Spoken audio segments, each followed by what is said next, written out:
24. The Unblemished Sacrifice. Our second best is never good enough for God. Again and again in the laws of sacrifice, an unblemished offering is strictly required. Exodus 12:5, etc. This isn't all.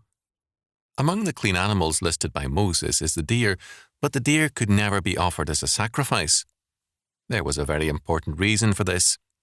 Man's work on a continuing basis did not go into a deer, whereas a calf, lamb, or kid represented work, time, and money. The gift must cost the giver something. God tells Asaph, "For every beast of the forest is mine, and the cattle upon 1,000 hills." Psalm 50:10.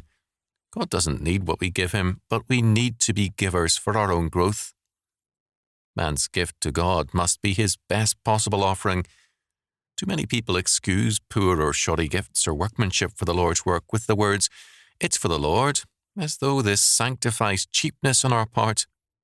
Others insist, "It's the thought that counts," as though a pretended good thought can cover up stinginess or sloppy workmanship. Many people seem to believe that they deserve the best and God should be happy with the leftovers. One successful commercial of recent years told television viewers, "You deserve the best." It was a profitable advertisement because most people do believe that. Their premise is, "Nothing is too good for me." A world in which men feel they are more important than God is going to have troubles. We are having them,